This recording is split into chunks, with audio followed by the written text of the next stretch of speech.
Last February, leading up to the Ideapod beta anniversary, I was thinking about the development of this social media space and what it was trying to do.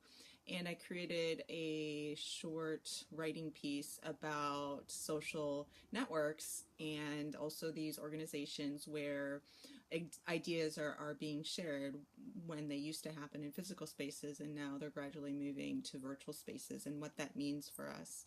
I think one of the drivers for people who use Ideapod, they realize that this is happening, and in the future there will be use cases that will be models for why people would use the space. For example, A Wandering Mind is my manuscript in the making, and I bounce ideas off of people during the writing process, and all of these ideas that are being exchanged in Ideapod have spawned these inspiration points for each of my parts in this or chapters in this series that I write. So I'm going to read you an excerpt from A Wandering Mind, Confetti. In all things that are purely social, we can be as separate as the five fingers, yet one as the hand in all things essential to mutual progress. Booker T. Washington. Significant changes bloom when two conditions align: timing and groups working together in shared spaces. Individuals may work on game-changing ideas separately, early adopters testing out the waters of cutting-edge technology, but if the timing is wrong, if successes and failures are not shared, wheels get reinvented, concepts float dead in the water. It's not until collaborative teams form, until ideas bounce off of people, until a perfectly good concept catches on, that momentum takes off and good things happen. Imagine all the before their time futuristic innovations that never happened until much later for one reason or the other. Maybe material or human resources didn't exist yet. Historic ripples start because people are in the right place at the right time. Throughout history, social gatherings have propelled progress.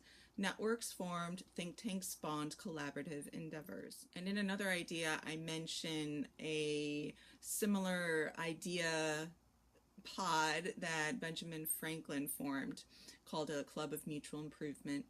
And also in this part of A Wandering Mind, I also mention how in 1981 John Brockman formed the Reality Club, which started in physical spaces, and then in 1997 the Reality Club went online and was rebranded as Edge. So we have these ideas presented, for example, on Edge that are speculative. They represent the frontiers in such areas of evolutionary biology, genetics, computer science, neurophysiology, psychology, cosmology, and physics. Emerging out of these contributions is a new natural philosophy, new ways of understanding physical systems, new ways of thinking that call into question many of our basic assumptions. And from these, there are spin-offs, startups, writing endeavors, artistic endeavors, different types of collaborations or teams that would never have formed if we were restricted to physical spaces. And we are now just getting into the groove of Ideapod and learning who's who and what each of us does and what our aspirations are and where we want to focus our passions or our attention. And once those people get used to each other, and once we have better ways to sync up, I think we are really going to have those stories, those testimonials for Ideapod, where good things are going to happen, where ideas are going to be put into action, and whatever that action is going to be, I think wonderful things are going to come out of Ideapod. And I think that is probably one of the pitches Mark Smith had mentioned, and also Mark and Justin have mentioned that down the line there might be private spaces. So I mean, there is this concern about I think private groups, whether it's for research, whether it's for development, are going to eventually have to happen. I think the open idea sharing platform is perfectly fine for those ideas that you will never be able to act on, but that you wish that somebody else would take it from you and take it in their own direction. Also, those ideas that you feel that need to be shared, that may not be lucrative in any way, but that might propel forward advances that need to take root, that maybe have been stalled in physical spaces or in whatever situation that caused those blockages to happen, those blocks, those obstacles to happen, to circulate these ideas, or the lessons learned that get cut off in departmental office spaces that are now open to forums online about higher education, for example. And one very scary thought, one of the challenges that I think Ideapod had, is I worked for a university that at the time was one of the 2 largest universities in the country. And what my small team and I were doing, on many occasions we were never understood for what we were doing, except for a very small population at the institution and other associations.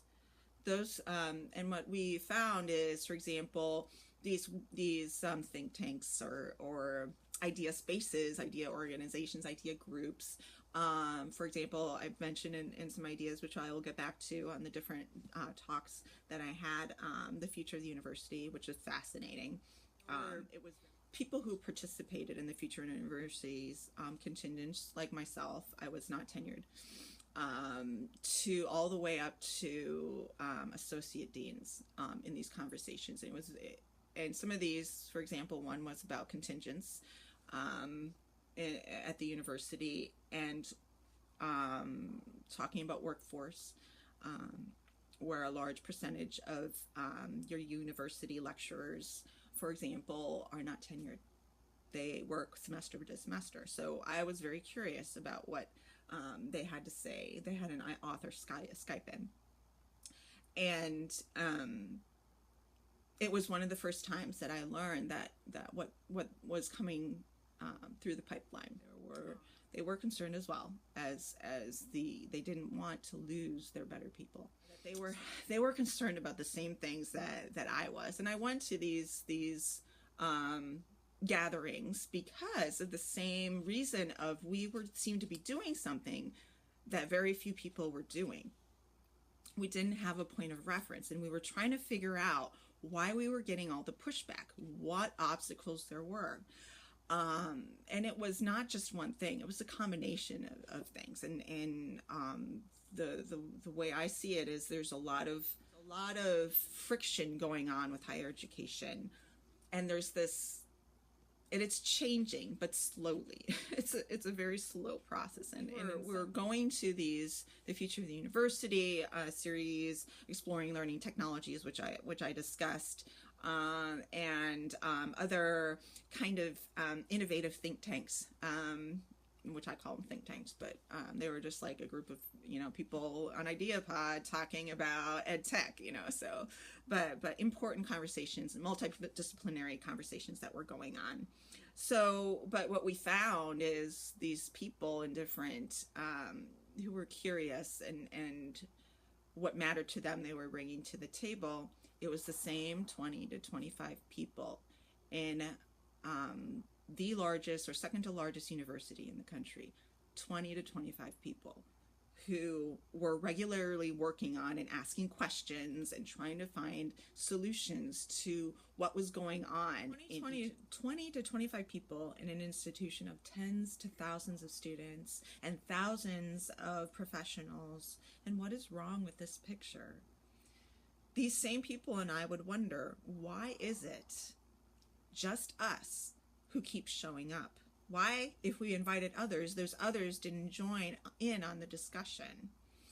And I think Ideapod has the same growing pain, and things are changing that they have. For example, one of the main issues is accreditation, where you can cross state lines and still get credit if you, for example, are sharing a course with multiple institutions, how those credits are going to transfer. I mean, that's just one part of the picture of opening up these physical walls to opening up that open sourcing of education. And there are so many different regulations and things that they have to convince people at all levels to make happen. So, and that's why, if we invited others, those others didn't join in on the discussion, which we found was a very important discussion to keep going.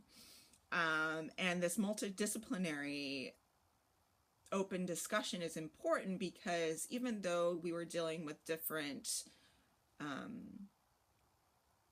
fields, some were in science, some were in technology, some were in languages, what I'm getting at is that people who seem to care enough to help build this platform consistently and persistently engage with the entire community.